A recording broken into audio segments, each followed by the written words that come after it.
Alhamdulillahilladzi allafa baina qulubina fa asbahna bi ni'matihi ikhwana alladzi tahhara qulubana minan nifaq wa a'malana minar riya innahu ta'ala rabbuna a'lamu bi kha'inatil a'yuni wa ma tukhfis sudur. Wassalatu wassalamu ala sayyidil awwalin wal akhirin imamil anbiya'i wal mursalin nabiyyina wa habibina wa qurrati a'yunina Muhammad ibni Abdillah wa ala alihi at-tahirin at-tayyibin wa ala ashabihi alladzina jahadu fi sabilihi haqqa jihadihi wa ala sairi ummatihi alladzina yattabi'una hudah ila yaumiddin, amma ba'd. Ustaz, Bapak Kiai yang saya cintai, yang saya muliakan, teladan kita khususnya bagi anak-anak muda seperti saya masih muda. Hanya jadi ketua tablik dikira tua. Oke. Tentu yang saya hormati rekan-rekan pengurus ya, Muhammadiyah di Sidoarjo. Kemudian juga ada dari pimpinan emak-emak dari daerah Aisyah ya. Wabil khusus para hadirin dan para hadirat, kaum muslimin dan muslimat rahimani wa rahimakumullahu jami'an. Saya sangat bersyukur saya melihat foto Pak Kiai Najih. Itu tampan dan muda, sehingga saya tidak pernah berpikir usia beliau sudah pada detik-detik menjelang 70 tahun, Ustaz. 70 tahun. Saya ini usianya anak beliau, selisihnya 20 tahun. Jadi bisa dibayangkan. Tetapi kehadiran saya di sini, in zurtukum wa in zurtuhu fali fadlihi. Jika Allah memperkenankan saya berziarah dan bersilaturahim ke beliau dan ke panjenengan semuanya, itu sebabnya karena kemuliaan beliau dan kemuliaan panjenengan semuanya. Wa in zarani fahuwa bifadlihi. Kalaupun beliau kemudian mendatangi saya, misalnya tadi pagi rawuh di hotel dan beliau menjemput saya, itu pun bersebab kemuliaan beliau. Ucapan seperti ini disampaikan oleh Al-Imam Ahmad bin Hanbal rahimahullah ketika beliau dikunjungi oleh gurunya, yaitu Muhammad ibnu Idris Asy-Syafi'i rahimahullah. Ini adalah adab bagi kita semua, akhlak bagi kita semua. Sampai-sampai Ali bin Abi Thalib mengajarkan kita, man 'allamani harfan sirtu lahu 'abdan. Sesiapa saja yang saya satu huruf, maka saya menjadi hamba sahaya bagi dia. Hari ini satu hal yang saya pelajari dari kita, yaitu keteladanan.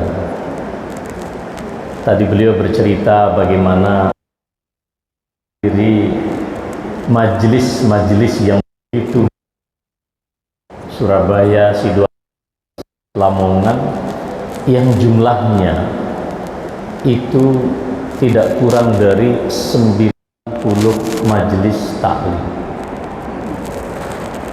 dan sudah dibina sejak tidak kurang dari abad yang lalu. Dan yang menarik buat saya, ibu bapak sekalian, selama ini di masyarakat kita, khususnya di Muhammadiyah,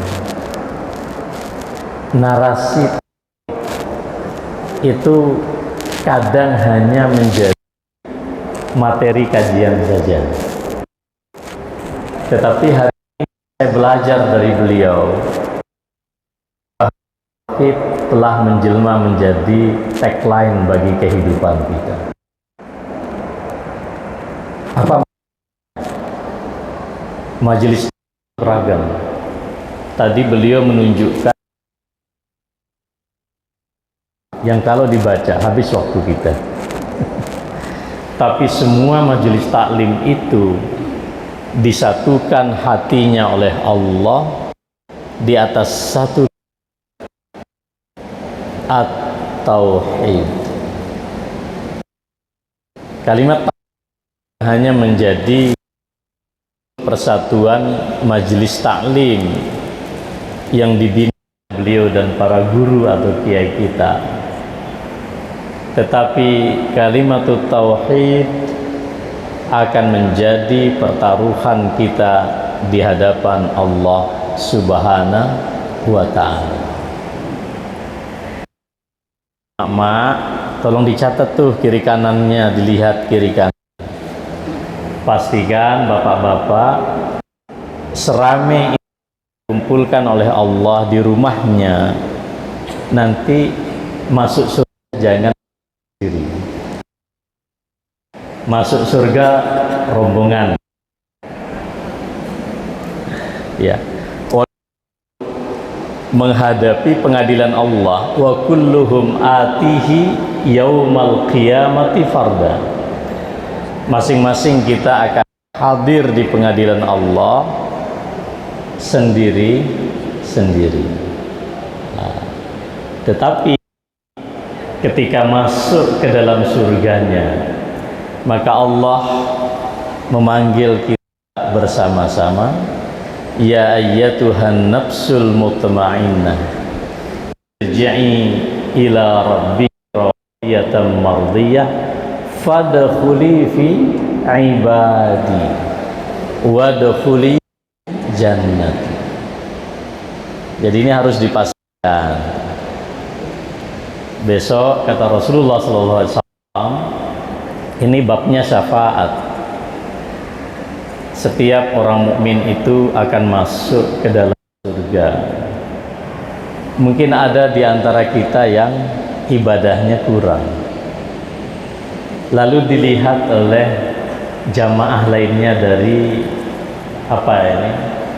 majelis ta'lim atau, lalu dia bersaksi di hadapan Allah, ya Allah, itu mak yang itu dulu ikut ngaji sama saya di Masjid An-Nur. Kata Allah, iya.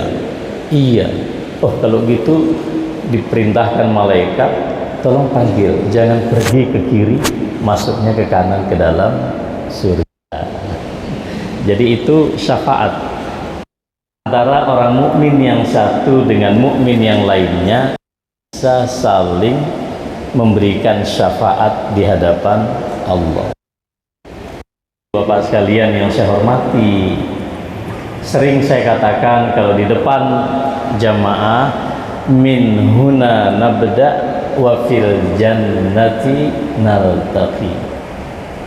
Ini dari sini kita mulakan langkah, dan nanti di hadapan Allah kita masuk bersua bersama-sama di dalam surga. Allahumma amin.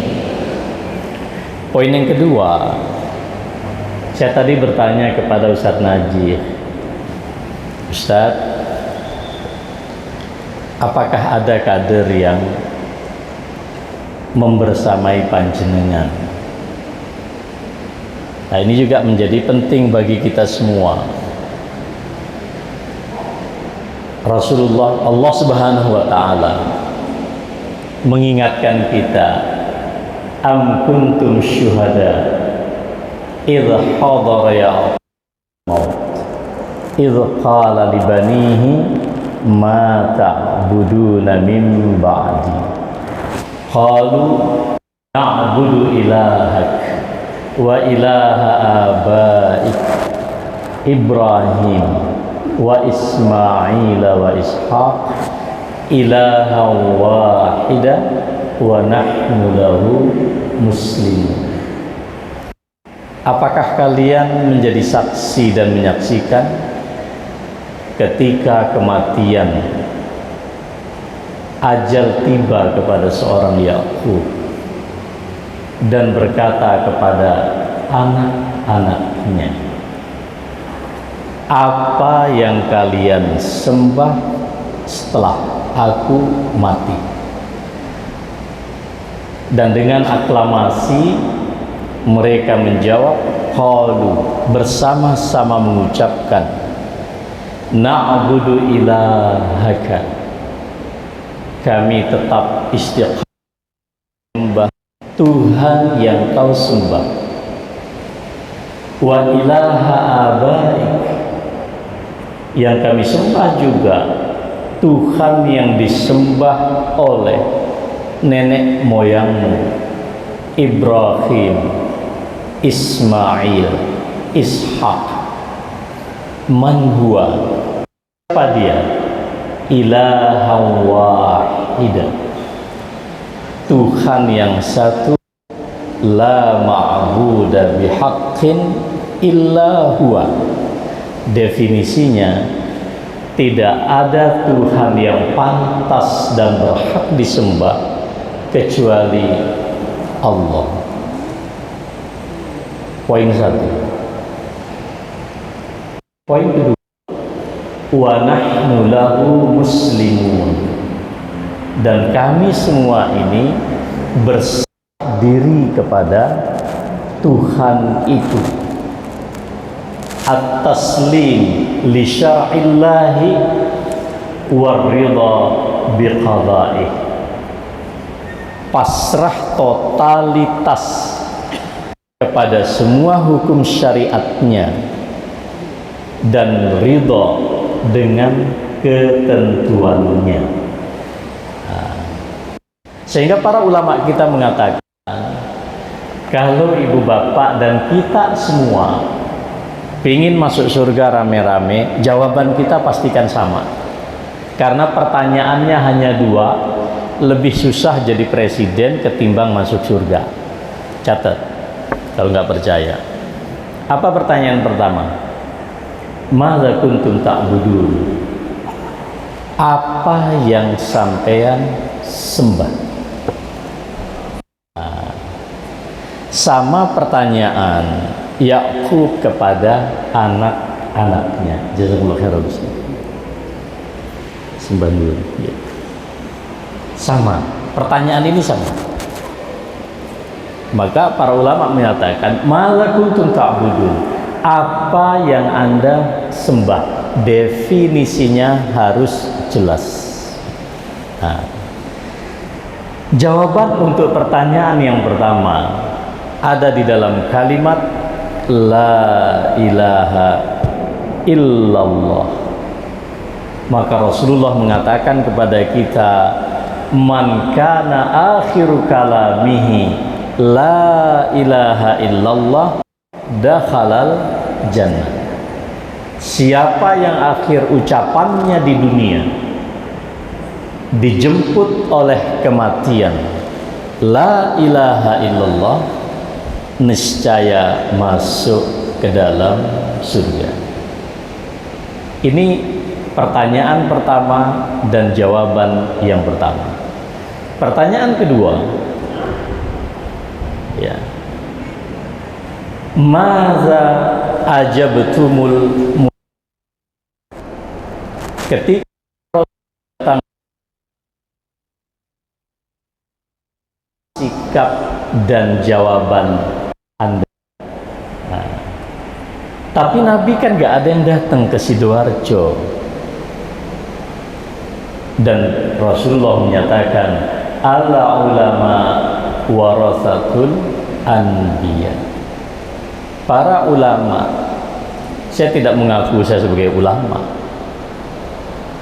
tapi guru-guru dan sesepuh kita yang alim, yang mukhlis, yang amilin, pantas menjadikan tauladan. Saya banyak bersama. Apa sikap kita kalau anak-anak Yakub mengatakan wa nahnu lahu muslimun? Kita pada para nabi dan para rasul, wabil khusus Nabi kita Muhammad sallallahu alaihi wasallam, jawabannya wa ashhadu anna Muhammadar Rasulullah. Inilah yang disebut dengan kalimat thayyibah, diringkas dengan satu istilah tauhid al-ilahiyah dan tauhid ar-risalah atau nubuwah.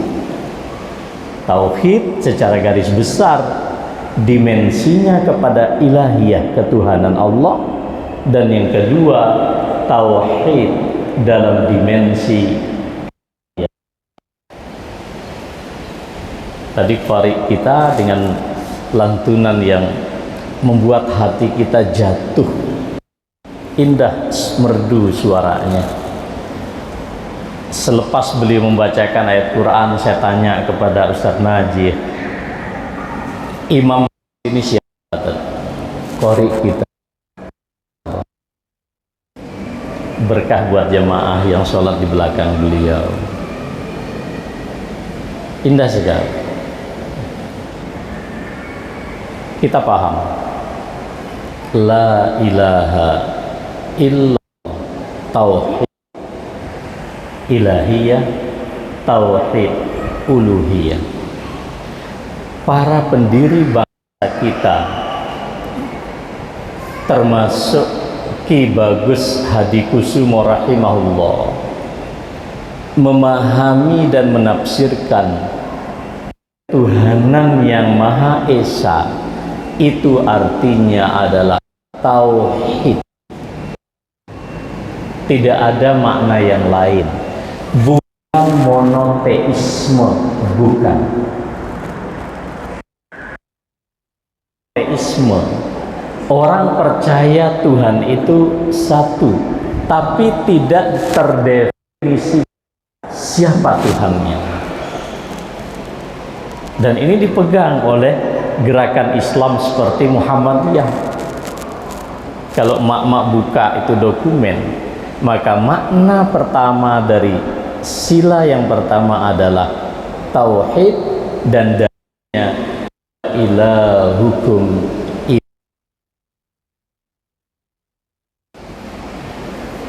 Maka segala upaya untuk merusak sila yang pertama, saya katakan kepada kita semua, adalah pengkhianatan terhadap negara sebelum yang paling utama khianat kepada Allah. Jadi kalau ada pihak-pihak yang ingin menghilangkan tauhid di negeri ini, itu perbuatan yang tidak konstitusional. Maka pengajian ini sangat konstitusional, Ustaz. Jadi kalau ditanya apa dasarnya, sila pertama dari Pancasila. Nah, ibu-ibu dan bapak-bapak sekalian yang saya muliakan, kita diberikan judul yang agak berat, membangun karakter dan peradaban umat berdasarkan tauhid. Nah, ini yang ingin saya jelaskan. Hadirin dan hadirat yang saya muliakan, Secara sederhana apa yang dimaksud? Semua capaian manusia untuk memenuhi hasratnya. Apakah itu ilmu, pengetahuan, teknologi, kebudayaan, dan seterusnya itu. Nah, kalau kita memahami seperti itu, dalam pandangan kita, dia masih menjadi peradaban yang sekular, peradaban yang tidak berketuhanan.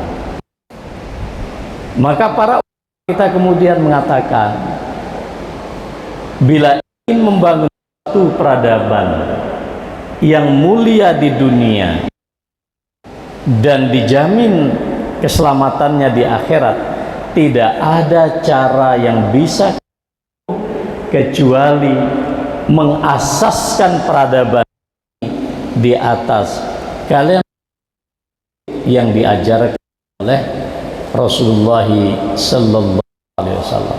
Maka lihat, mari kita lihat. Allah mendapatkan ayat, fasda' ma tu'a 'anil musyrikin. Sekarang saatnya wahai Muhammad, sampaikan dakwah ini secara terbuka dan abaikan orang-orang yang musyrik. Kemudian mendeklarasikannya. Dikumpulkan orang-orang musyrik, orang-orang Quraisy,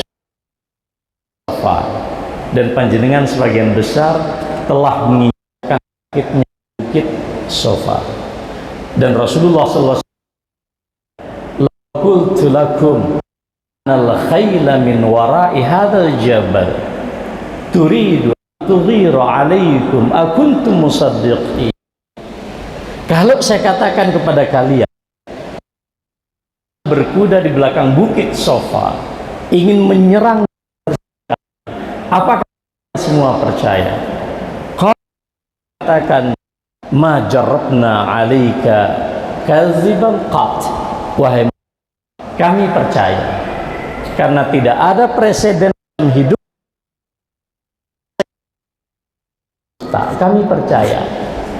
Baik, kalau demikian kata Rasulullah, kalau kalian percaya kepada saya, maka saya katakan kepada kalian, sesungguhnya inni Rasulullah ilaikum baina yadaysa, aku ini Rasul yang diutus dalam yang sangat dekat dengan hari kebangkitan, dan aku adalah seorang pemberi peringatan kepada kalian. Dan aku katakan kepada kalian, aku tidak dapat memberikan jaminan kebaikan dunia dan keselamatan di akhirat illa aku la ilaha illallah. Nah, kecuali kalian mengatakan tidak ada Tuhan yang berhak dan pantas disembah kecuali Allah. Direspon langsung oleh Abu Lahab, laka ya Muhammad, celaka Muhammad, apakah hanya mengucapkan kalimat itu kau kumpulkan kami di tempat ini? Perlawanan yang pertama bukan perlawanan ekonomi, perlawanan politik, bukan perlawanan sosial kebudayaan. Konfrontasi yang pertama, konfrontasi tauhid dan sikap hidup yang bertentangan dengan tauhid.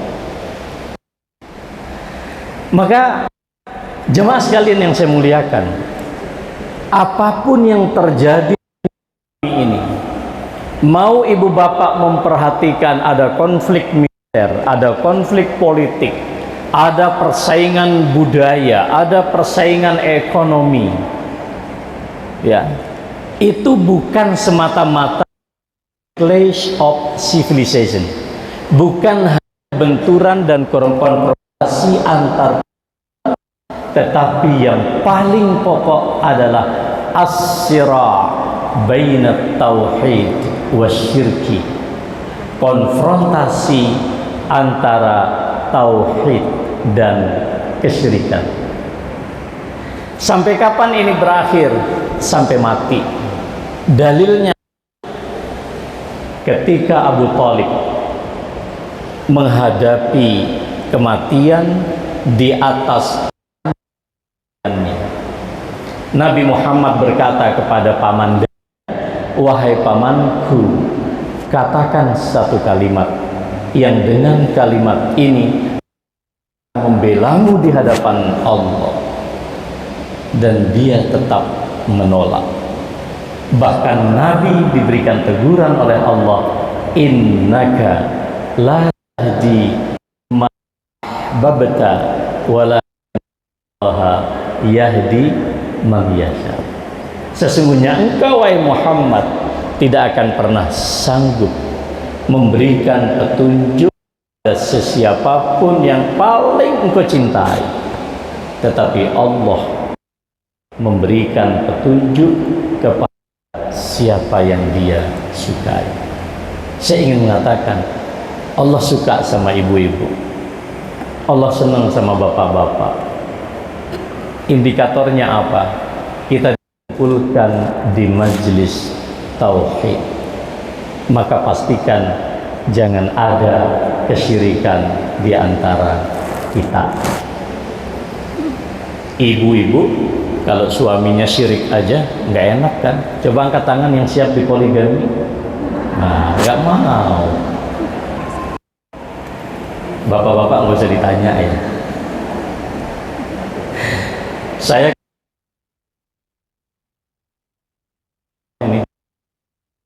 ingin suaminya hari ini ke KUA, nambah lagi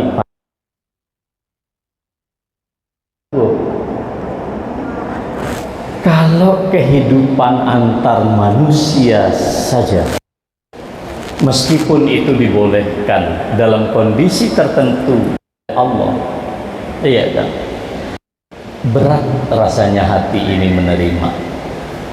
Betapa tidak adilnya manusia ketika Tuhan dipaksa berkoalisi. Parpol aja kalau berkoalisi susah banget. Lihat aja hari-hari parpol berkoalisi susah. Tapi kenapa Tuhan Anda paksa berkoalisi? Berarti perbuatan ini perbuatan yang tidak fair. Nah, jemaah sekalian yang saya hormati, yang saya muliakan, mari kita lihat seperti apa fenomena kehidupan yang anti terhadap tauhid pada masa Rasulullah SAW. Kalau kita membaca di dalam Al-Quran, apa yang dihadapi oleh baginda Rasulullah SAW, satu fakta sosial, politik, ekonomi, kebudayaan, peradaban yang kalau kita informasikan kepada kita, kehidupan itu adalah al-hayat al-jahiliyah, kehidupan jahiliyah. Tapi hati-hati, nanti habis taklim ini jangan latah mengatakan orang yang tidak sesuai dengan kita jahiliyah. Ini repotnya, saya kira live di YouTube, tapi saya sedang berpikir juga mencari istilah yang kira-kira tidak mudah dipasalkan. Jadi ibu bapak sekalian yang saya muliakan, ya, pandangan hidup, ya, visi peradaban yang anti terhadap ruh tauhid disebut oleh Allah Subhanahu wa taala sebagai al-jahiliyah, masdar sinai, ya, kata benda buatan yang berasal kata al-jahl, kebodohan. Jahil orang yang bodoh. Jahiliyah sesuatu yang dipahami sebagai kebodohan. Maka al-hayatul jahiliyah itu adalah perilaku kehidupan yang serba berdimensi kejahilan. lawan daripada kata ilmu. Berapa katakan al-jahiliyah di dalam Al-Quran? Allah hanya sebut 4 terminologi jahiliyah dan tidak ada terminologi yang kelima. Saya bacakan satu-satu. Ya. Ya. Al-jahiliyah al-halatus sayyi'ah. Jahiliyah adalah keadaan yang sangat buruk. Allati kana 'alaihan nas, di mana manusia konsisten hidup kebodohan tersebut qabla bi'atsatin nabi sallallahu alaihi wasallam. Rasulullah sallallahu alaihi wasallam minal jahli billah. Indikatornya 2. 1, al jahlu billah, miskonsepsi, mispersepsi, salah paham, sesat pemahaman tentang siapa itu Allah. Ini poin yang pertama. Yang kedua, al-bu'du an sabilil mursalin. Mereka jauh dari jalan kehidupan yang ditempuh oleh para nabi dan rasul. Ini 2 jahiliyah. Al-jahlu billah, yang kedua al-bu'du an sabilil mursalin.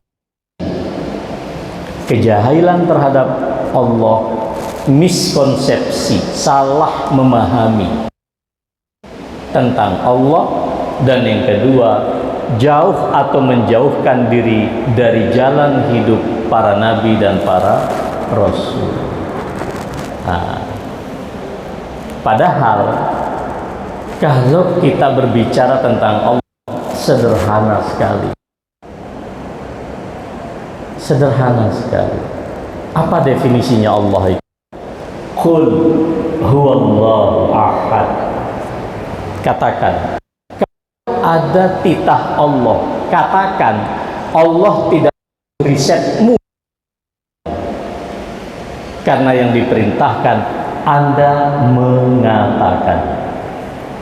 Kalau saya katakan kepada ibu bapak, saya laki-laki, saya tidak riset saya, apakah benar saya ini lanang beneran apa tidak? Nggak butuh saya. Tinggal Anda percaya nggak kalau saya ini laki-laki.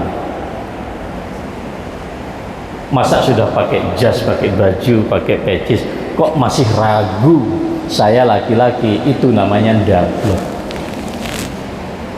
Nggak ada urusannya dengan ilmiah dan tidak ilmiah.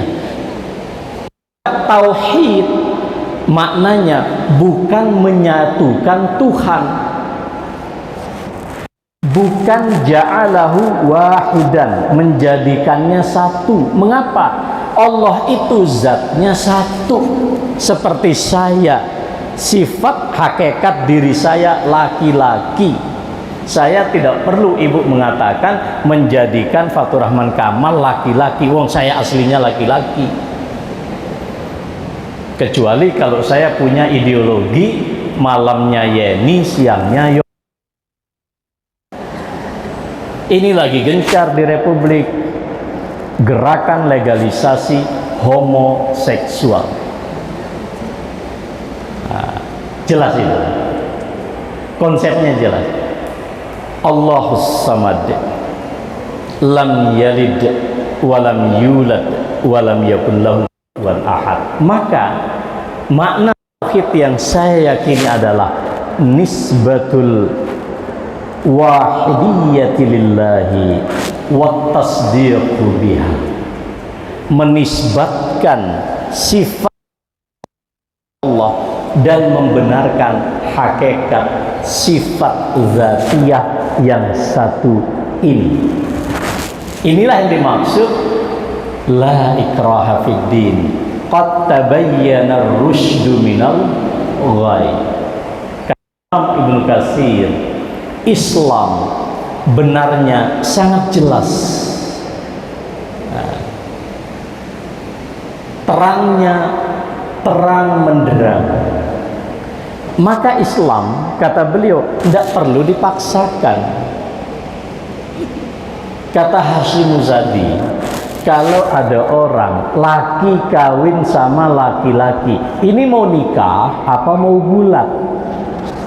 Kata almarhum Pak Hazim Zadi. Tapi masih banyak orang yang tidak bisa membedakan dengan siapa dia kawin. Jelas sekali ar-rusydu ketika kita menemukan jodoh dari lawan jenis. Inna khalaqnakum min dzakarin wa untha. Hanya ada dua jenis kelamin, laki, untha, perempuan. Ada jenis kelamin yang ketiga. Ini namanya arus, jalan yang jelas, tegas, lurus. Maka Nabi berkata, taraktukum alal mahajjatil bayda lailuha kanahariha la yazigu anha illa halik. Aku tinggalkan kalian wahai umatku di atas hamparan yang luar biasa, bening, jernih, putih. Malam harinya seperti terangnya di siang hari, tidak akan tergelincir dan tersesat kecuali orang yang memang memilih kebinasaan untuk dirinya. Kalau nikah seakidah, maka jangan ikuti otoritas hukum di Surabaya benarkan nikah antar agama, termasuk di Yogyakarta. Alhamdulillah, Mahkamah Konstitusi Indonesia kita mendapatkan hidayah. Kawin antar agama tidak legal dalam pandangan hukum kita. Terima kasih Mahkamah Konstitusi. Kalau ada orang kawin antar agama tercatat di catatan sipil, itu pengakuan atas sah dan tidaknya perkawinan itu hanya sebatas menjaga hak warga negara. Tolong dibaca keputusan itu, jelas sekali. Jadi Allah kita ini jelas. Itu saudara sekalian yang saya hormati, al-jahiliyah yang pertama kata para ulama, kalau kita membaca Al-Quran ini bisa dibaca di dalam yang poin yang pertama, Alu Imran ayat 154. Nah, ini yang membawa mushaf silahkan dibuka. Bismillahirrahmanirrahim. Yazunnuna billahi ghairal haqqi zannal jahiliyah. Nah, ini para mufassir kita mengatakan, tadi saya sempat tafsir ya. Apa yang dimaksud dengan zon al-jahiliyah? Praduga jahiliyah. Saya ingin membahasakannya biar lebih gampang ya. Yang disebut dengan zonul jahiliyah pada masa ini, ini agak susah saya hindari. Kekacauan di jalan berpikir, cara metode sesat.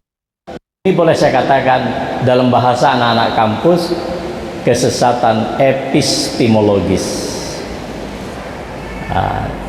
Kesalahan cara berpikir, pemikiran yang spekulatif. Apa penjelasan para ahli tafsir kita? Mereka mengatakan i'taqadal musyrikun. Dulu orang-orang musyrik pernah berpikir bahwa Islam ini tidak akan kekal. Bagi mereka ini ajaran yang sama sekali unik dan asing, beda dengan apa. Maka mereka pun mengatakan, mereka jenengan buka silahkan Al-Anfal ayat 32 ya. Wa in qala Allahumma in kana hadza huwal haqqu min 'indik fa amtir 'alaina sama awitina bi'adzabin alim. Mengerikan sekali. Ya Allah, kalau ajaran Muhammad ini benar dan kami bersikap menentang ajaran Muhammad, turunkan hujan batu-batuan dari langit atau siksa kami ya Allah. Itu tantangan orang-orang musyrik waktu itu. Luar biasa. Jadi para mufassir, apa yang dikatakan para mufassir kita sekarang direproduksi. Kata orang-orang yang pro kawin sesama jenis, ya kan? Kalau kawin sesama jenis itu tidak benar di hadapan Allah, mengapa kaumnya tenang? Kalau mereka ini tidak benar, maka mereka akan disiksa seperti umat yang terdahulu. Luar biasa. Salah cara berpikir. Jadi saudara sekalian, kalau ada orang ingin membangun perdamaian di republik ini, tapi caranya kemudian menghadirkan pluralisme yang diartikan satu, semua agama sama. Yang satu lagi mengatakan agama itu bisa dicampur-campur, sinkretisme, dan ini ada alirannya di Indonesia. Yang satu mengatakan relativisme, tergantung. Ini salah. Kalau ada orang mengatakan, maaf ibu bapak, tolong data ini. Pada tahun 2019, angka permohonan dispensasi pernikahan di bawah usia yang dilegalkan itu 23. Pada 2021, pelajaran online angkanya meningkat 300%. Semua tentang pernikahan dini yang syar'i, tapi tidak banyak yang risau mengapa zina di tempat kita. Salah cara berpikir. Coba lihat. Ini terjadi. Orang berpakaian seperti di depannya bagus, lebar gitu. Bahkan saya lihat ada yang pakai cadar. Itu ada yang langsung asam lambungnya naik. Tapi melihat aurat yang buka, tidak ada sensitivitas apapun.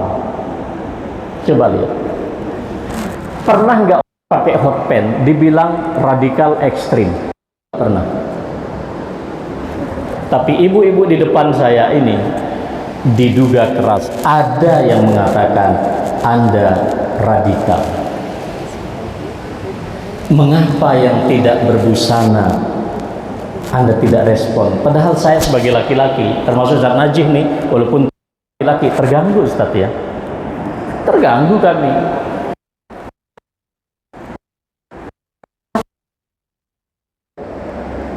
Nah, jadi ini jahil logis. Yang kedua, ya, itu Anda catat ada di dalam surat Al Imran 154. Jahilah yang kedua adalah hukmul, ya. Ada di dalam Al-Maidah 49 sampai 50. Afa hukmal, bagaimana hukum jahiliyah? Ya, ini hukum jahiliyah. Al-Imam Jalaluddin As-Suyuti di dalam kitab beliau Ad-Durrul Mansur, beliau menyatakan, ya, mohon maaf, hadza fi qatilil yahud inna ahlal jahiliyah kana ya'kulu syadiduhum dha'ifahum. Orang jahiliyah dan karakternya kalau menegakkan hukum, maka orang yang kuat, kata Imam Jalaluddin As-Suyuti, memangsa orang-orang yang di antara mereka, wa azizuhum, orang-orang yang punya jabatan menghisap darah. Al-Imam Jalaluddin As-Suyuti. Kata Nabi apa? Orang jahiliyah kalau menegakkan hukum bang pisah bawah atas. Kalau ada bangsawan yang mencuri, maka bangsawan tersebut. Tapi kalau yang menjadi orang biasa itu kalau di sial aja. Mohon maaf loh ya, kalau di majelis taklim ini yang kebetulan lagi rame. Coba lihat, tidak ada empati kepada masyarakat kita. Jadi yang saya hormati, jahiliyah yang kedua ini terkait pada kejahilan, juga jahiliyah pada aspek politik. Saya hanya ingin menegaskan apa yang disampaikan ayahanda Ustadz Najih. Orang pemimpin yang baik, karena tugas pemimpin itu dua: menata dunia dan menjaga agama rakyat dan masyarakat.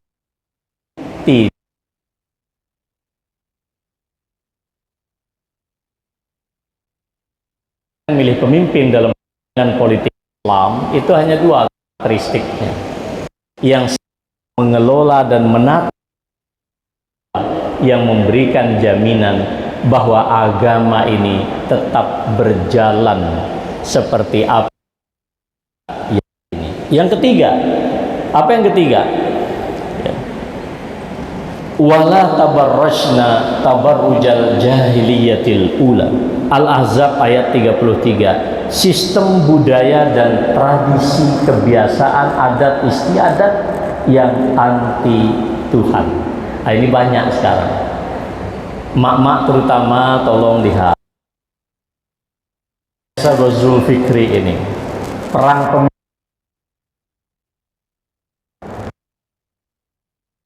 beberapa anak muda ini senang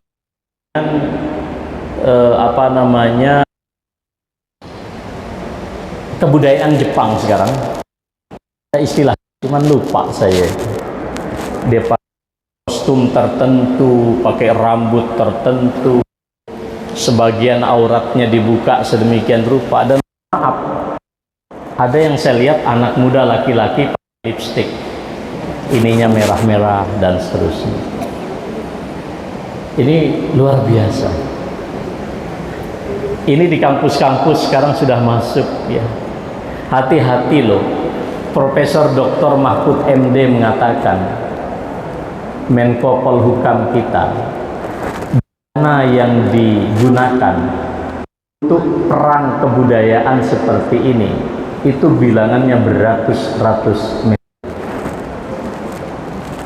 Ini bukan sesuatu yang alamiah, ini sesuatu yang sesuatu yang tersistem secara global. Dan dunia yang atas, mak-mak khususnya, tolong perhatikan dengan siapa anak kita saling mengikuti di dunia sosial media. Dia follow kepada siapa yang di follow, apa yang dia tulis di dalam update status, apa yang di Instagram, Twitter, TikTok dan lain-lain. Jangan sampai besok jenengan masuk ke dalam surga lambat karena seorang anak menggugat di hadapan Allah karena tidak pernah dilakukan oleh orang tuanya, sebagaimana dialami oleh dua ibu bapak pada masa Umar bin Khattab radhiyallahu taala anhu, menyebut keburukan anaknya. Lalu Umar bin Khattab mengatakan, hadirkan anakmu di sini. Dihadirkan. Ketika dihadirkan, Khalifah, bolehkah aku menjelaskan? Silahkan. Bagaimana mungkin aku berbuat kebaikan kepada ibu dan bapakku? Semua keburukanku benar yang diceritakan. Tapi bagaimana mungkin aku bisa berbuat kebaikan sementara tidak pernah mengajarkan kebaikan kepadaku? Umar bin Khattab berkata, wahai kedua orang tua, kalian berdua telah lebih dahulu sebelum anak ini durhaka kepada kalian berdua. Tantangan kebudayaan kita sangat luar biasa.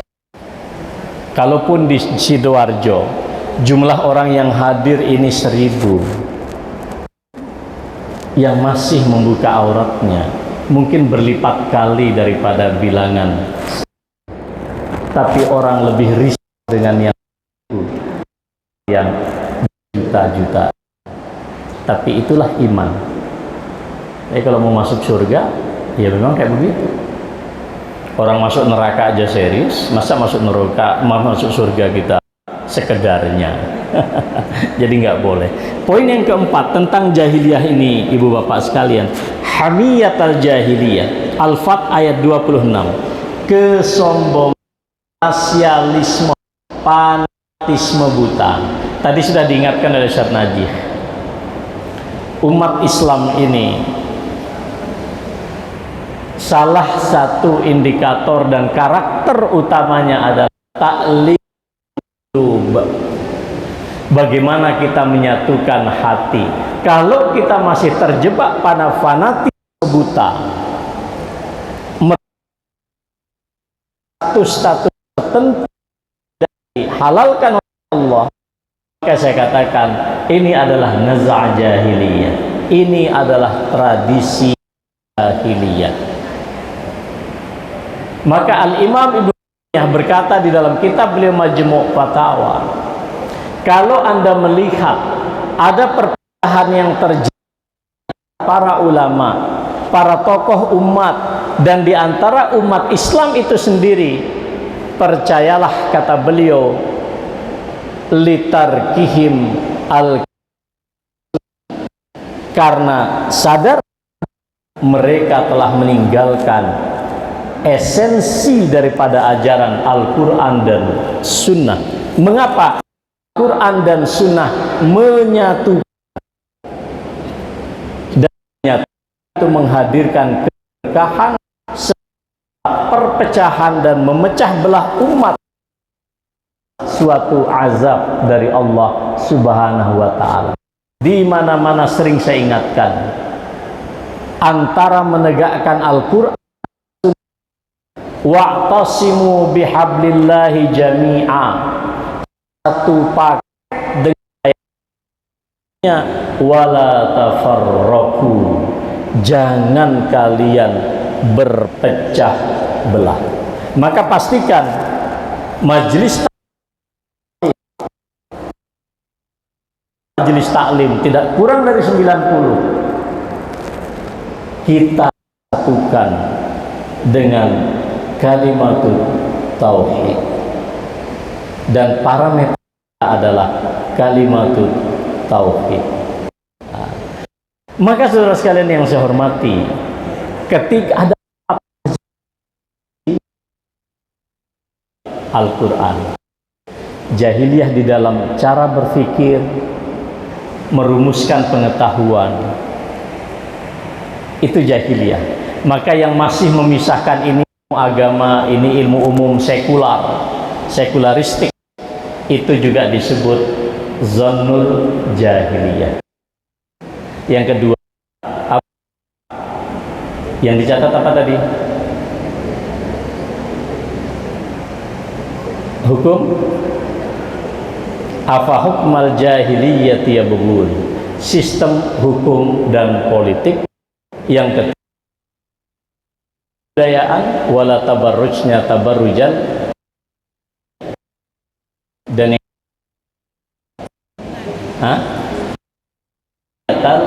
jahiliyah. Nah, oleh karena itu ibu bapak sekalian, bagian terakhir dari kita pada pagi hari ini, karakter apa yang kita bangun, ya. Ini 10-11 lewat saya skip. Ustadz moderator, berapa menit lagi saya boleh di sini? 10-15? Ya, jam ini sekarang 10-11 menit. Kita akhiri jam. Oh ya, ada door prize lagi ya. Pertama yang kita bangun adalah Kita itu termasuk orang-orang yang beriman. Yang pertama adalah karakter robbani. Robbani kita ini maknanya cukup luas, tapi kita ringkas saja ya. Kita ini jelas sumbernya, terjamin daripada kesalahan. Nahnu nazzikra wa inna lahu lahafizun. Ya. Yang pertama. Lagi yang terkait dengan ini ya. Di contoh-contohnya perlu saya sebut ya. Yang kedua, Bania oriented, kan bahwa hidup kita selalu berorientasi kepada Allah. Qul inna sholati wa nusuki wa mahyaya wa mamati lillahi rabbil alamin. Kedua, kita punya karakter al-adlu, keadilan.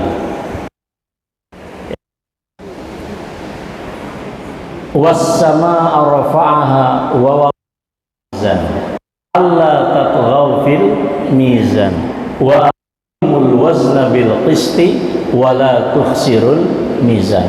Kehidupan itu karena ada mizan.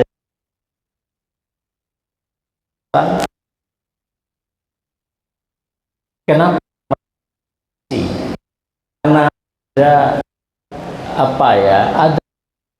Ada kami tidak seperti biasanya. Lebih dari 30. Kenapa Turki mengalami Allah? Tetapi pergeseran lempeng. Pergeseran lempeng tidak stabil. Dalam semesta ini juga karena prinsip keadilan dalam kehidupan kita, maka dalam kehidupan sosial kemasyarakatan keadilan wajib kita tegakkan. Maka Nabi Shallallahu Alaihi Wasallam jangankan kepada sama muslim, pada non muslim saja Rasulullah mengatakan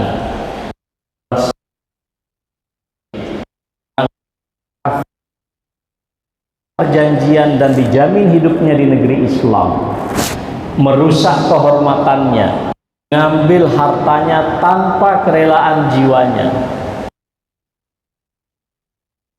fisiknya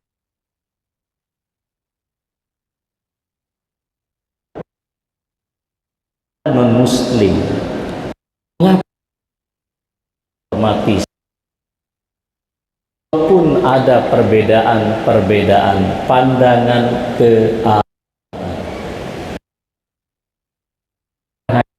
Muhammadiyah, surga bukan hanya milik NU, surga milik Allah, dan yang masuk dalam surga adalah orang-orang yang diridhai oleh Allah Subhanahu wa Ta'ala. Sekali Rasulullah suatu saat duduk dan kemudian ada jenazah yang diusung, sehingga Rasul ingatkan, wahai Rasul, innahu janazatu, itu jenazahnya orang Yahudi. Kenapa mati? Jawaban singkat, alaihi nafsan, bukankah dia manusia yang punya nyawa? Nabi luar biasa, sangat adil.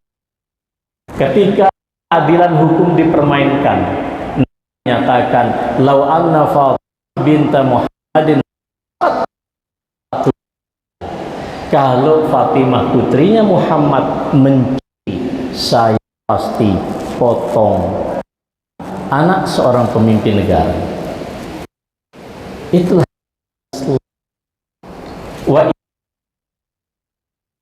jika kalian katakan sosial media, Twitter, aktif TikTok, kita hakamtum bainan nas antakum bil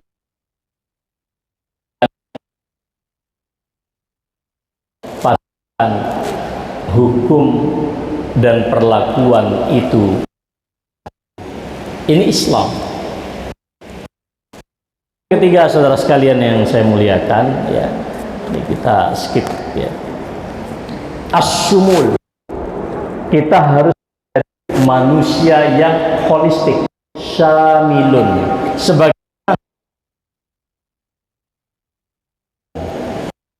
peradaban Islam adalah peradaban yang holistik, yang tidak manusia hanya pada dimensi fisik, tapi manusia juga memiliki akal dan memiliki.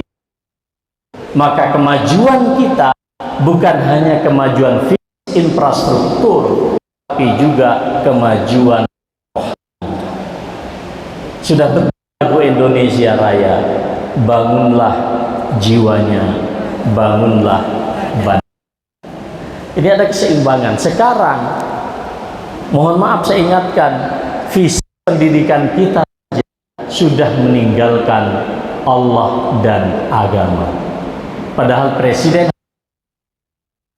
ada dua slogan beliau, keselarasan antara iptek dan imtak. Ada ilmu pengetahuan dan teknologi di satu sisi, tapi juga ada imtak. Islam juga menghadirkan pribadi al-wasati.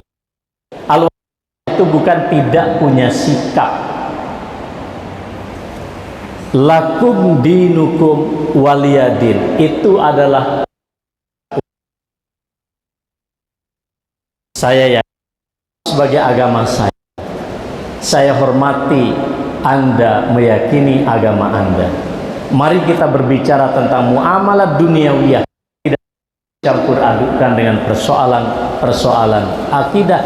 Ini adalah al-wasatiyah. Dalam sahabat, yang satu ingin sholat malam terus menerus tidak akan tidur, yang satu ingin berpanjang hari, yang satu lagi tidak ingin menikah. Nabi mengkritik mereka, saya sholat malam, saya tidur, saya berpuasa, saya juga, dan saya menikahi para wanita. Barang siapa yang tidak suka dengan ajaranku, maka bukanlah bagian dariku. Terakhir, peradaban dan karakternya.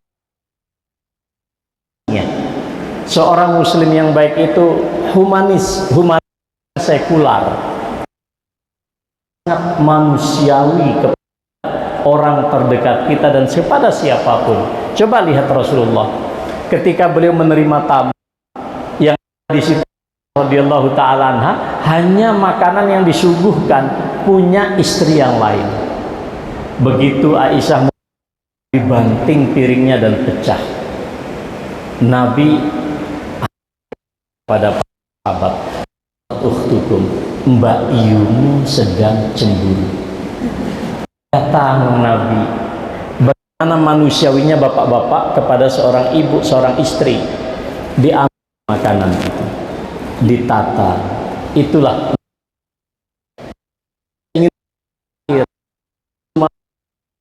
pemimpin membunuh para sahabat. Ketika tertangkap oleh mata-mata Nabi, dibawa dan di Madinah ditawan.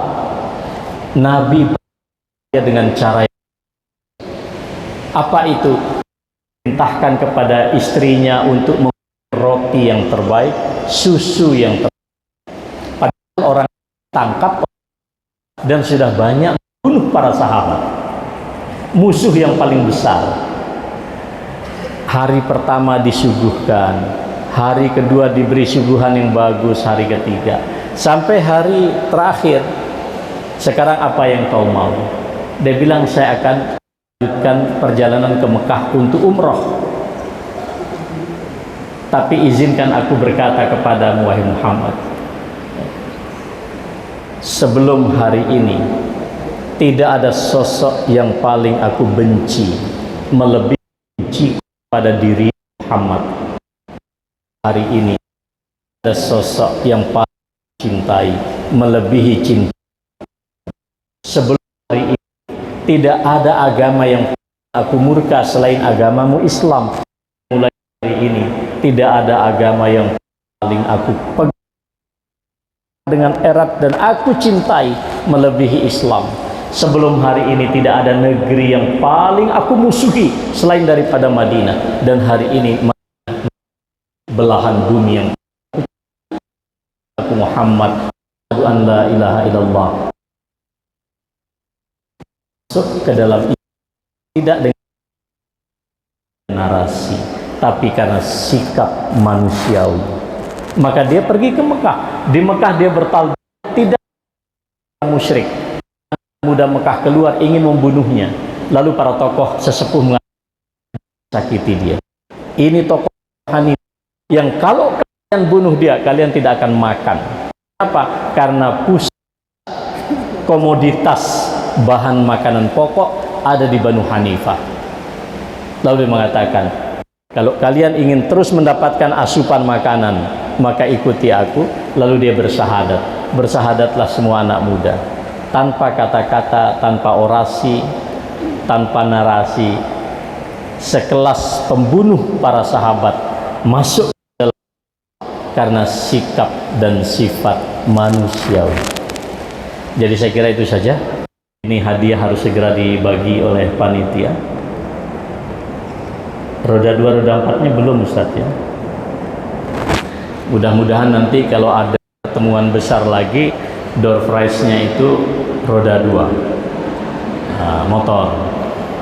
Nanti lagi roda 4. Amin. Allahumma amin. Saya kira demikian saja apa yang dapat saya sampaikan. Sekali lagi mohon maaf atas kekurangan. Nasrun minallahi wa fathun qarib wa basyiril mu'minin. Wassalamualaikum warahmatullahi wabarakatuh.